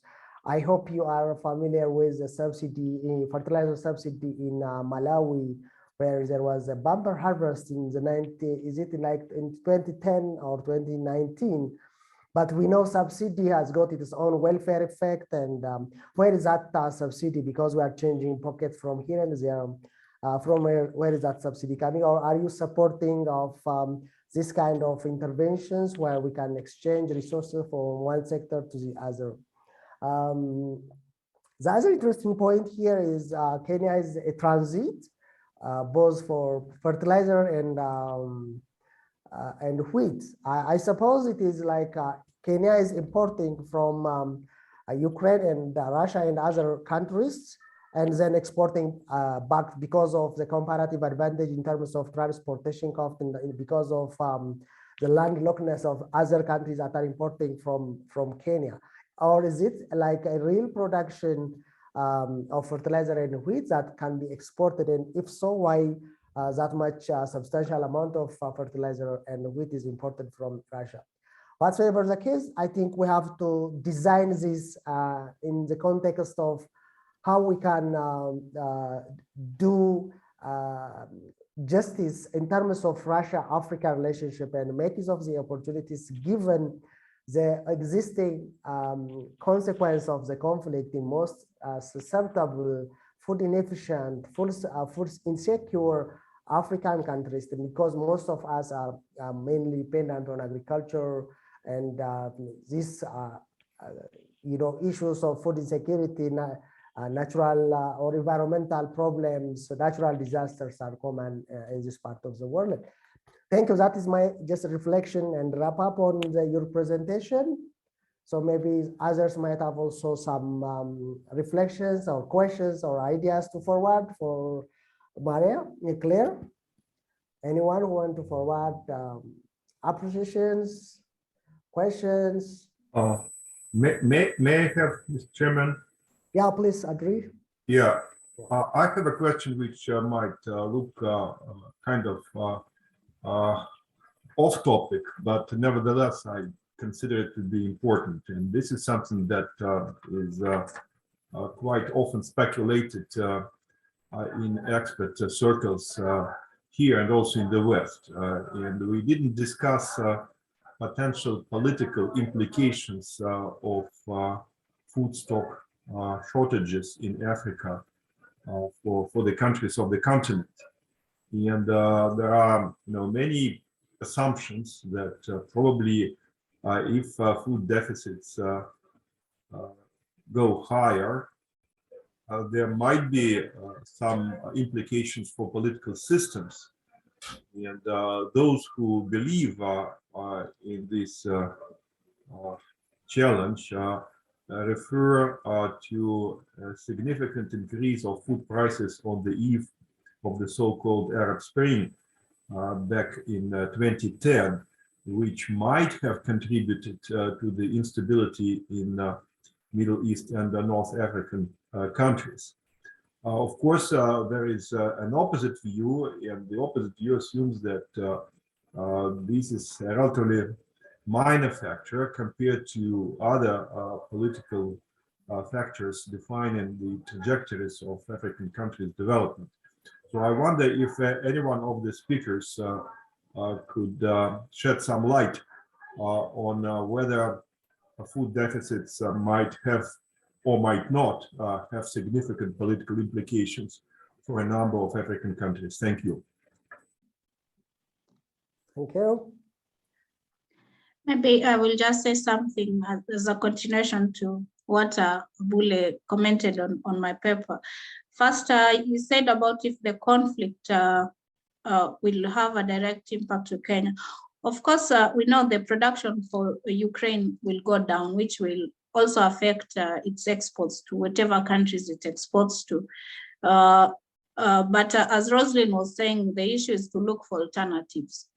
So Kenya, just like most, will look for alternatives. But if, for Russia to maintain its market, also it has to maintain its supply chains. And also why fertilizer is high in Kenya is because of how our climate conditions are. So the food, most of the food, I think 90% of the food produced is used by fertilizer. So the use of fertilizer in Kenya is quite high. And on what Andres asking, if the political implications in the continent, maybe, I think the political situations that happens in most of the, for example, in European countries, like right now we know in the Western European countries, there are riots over the inflation rates, whether it's the oil or the food production. But in Africa, in terms of especially, but this is sub-Saharan Africa or maybe Kenya, there could be issues. It could be politicized, but it will be. I think, as I said, the food security challenge is not new in the country, but it is very rare that at least it has never happened that it has been called for example, for the president either to step down or not. And also, like, for example, in Kenya right now, this year is the election year. So of course, it might be used as a campaign tool by some of the politicians. But in my own opinion, I don't think it will affect. It will really affect in the sense of an uprising like the one we saw in North Africa. I do not think it will happen like that. That's my own opinion. Yeah, maybe on Andrew's remark, let me reflect just on my opinion. Yeah, because we have seen, a very minor, we can say a minor change in the price of bread in Sudan lead us to a change in the government, throughout out of their leader, and still the conflict is underway. It's not yet done. So even in most African countries, it is a very important, because maybe we do have a stock for somehow in the production, but we are very much vulnerable to climatic conditions, changing climate, because we are not, most of African countries are not self-sufficient, and at the same time they don't have enough stock for them if this conflict sustains. And at the same time, as I was also presenting on that, the impact path, it doesn't stop like one off. It has got a lag as well as a deferred kind of effect, because the lag is because of the problems in most developing countries: high population, less productivity of agricultural outputs, food insecurity, malnutrition. All these are summing up with shortage of food in the country. There are so many conflicts in most part of Africa, and as this can be also a catalyst to aggravate the problem in most parts of Africa. So I really am curious about this, and hopefully this conflict will be resolved, and then we will look for because this is now also a change, we like what you can say, a changing spot where we have, we are in a spot where we can choose to go to the right or to the left, because this is an indicator especially for Africa, to tell us the way forward to sustain the population. Yeah, so I can see here, I don't know, a hand. Yes, thank you, Chair. This is Rosalind Beck. Maybe I should put my video on. Okay, so I just want to answer to the questions that have been asked. Claire, you've given a very nice presentation. Thank you. In terms of the question that Andre is asking with the food protest, if we could likely see that, I might want to just remind us, like last 2 years ago, or maybe a year and a half ago, during COVID, when there was a lot of lockdowns and a lot of the populations in many people in South Africa couldn't access food when they wanted it. And what we saw was protests. We saw looting, we saw a lot of that. And so in parts of the world, we saw when those extended lockdowns and no access to food, we saw protests. When even it wasn't even essential food, especially in South Africa, sometimes it was alcohol, we saw that people were very agitated. But closer to my region, which is Sudan, we've seen that the idea of not having food or food being very expensive has been problematic in Sudan, in Egypt as well. The other day we saw riots in Sri Lanka. Again, some of it had to do with food. So my take is that the initial lack of access to food for everybody, people will find alternatives initially in the short term. There'll be some alternatives. And then they will be looking to their political leaders to see, what are my leaders doing? Are they making some kind of negotiations with another country? Are they trying to solve the problem now for the population? And then that will play out for a little bit. But then eventually, when there's no solution and the problem persists, then we will eventually start to see some protests. That's my take. Like if it goes on for longer and longer, we might see a little bit of that. But then there lies the opportunity, like I'd mentioned before, like if Russia could take this chance and say, well, let's maintain the position so that there's minimal disruptions, then I think the relations can continue for longer between Russia and African countries. And then some of these things will be averted, and then the relations can be strengthened, even in areas such as the one Natalia was speaking, you know, like with education, with energy, with other sectors. But first to maintain what's there, because losing it is not great. Keeping it and maintaining it and then building on it is what I see like the opportunity to avert some of these situations. Thank you.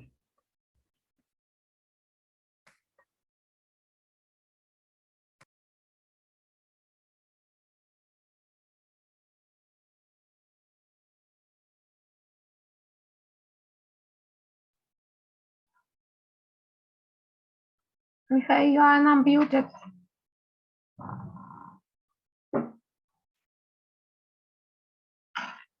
We can hear you, you are unmuted. Yeah. Yeah, we can hear you now. Mm-hmm. All right, so if there is no other reflection or questions on the presented papers, even the first session or the second session, let me give the floor to Andre, who is giving us a closing remark on this webinar. Thank you.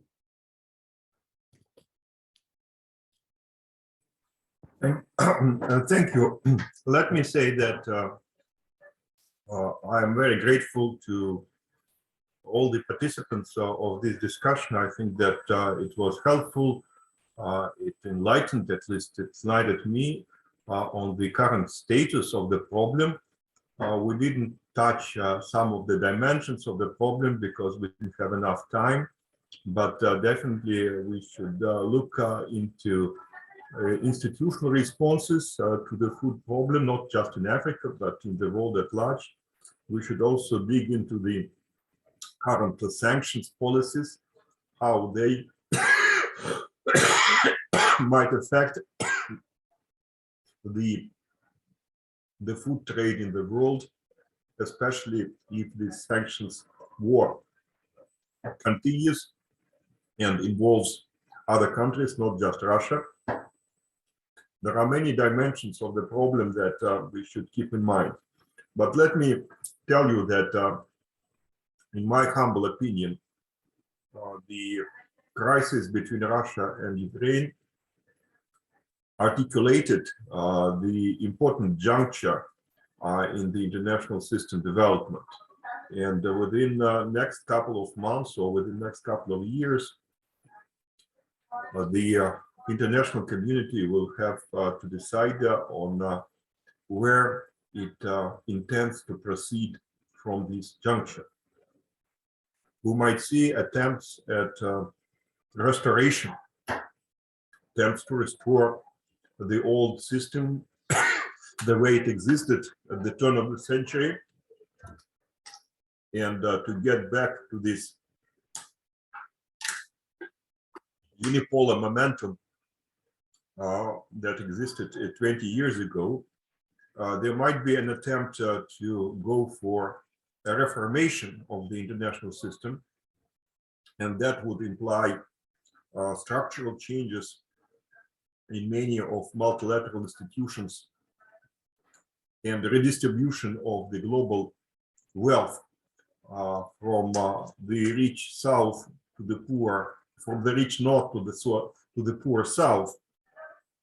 And finally, we might also see a revolution in the global political and economic system, which would imply a further fragmentation and maybe even atomization of the international system.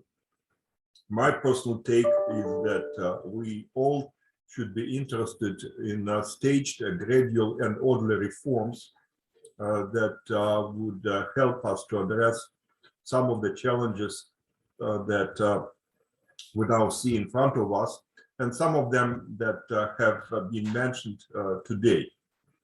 Let me once again express my gratitude to all the experts who participated in the discussion today, and I do hope that this conversation can be continued and we can dig into this issue as the crisis proceeds, and hopefully after the most difficult stage of the crisis is already behind us.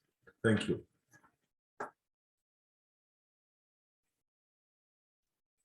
Yeah, thank you very much. I think the last closing remark is from Natalia. Yeah. Dear colleagues, thank you so much, everyone who participated today, and special thanks to RIAC for initiating and hosting this event. I just need to say that it's very important that we are trying to talk about the issues that are lying on the plate, you know, on this current global crisis. I need to say that it's a current global crisis, and I completely agree with Andrei, who mentioned that it's articulation of the complete necessity of changing the international world order and the international system.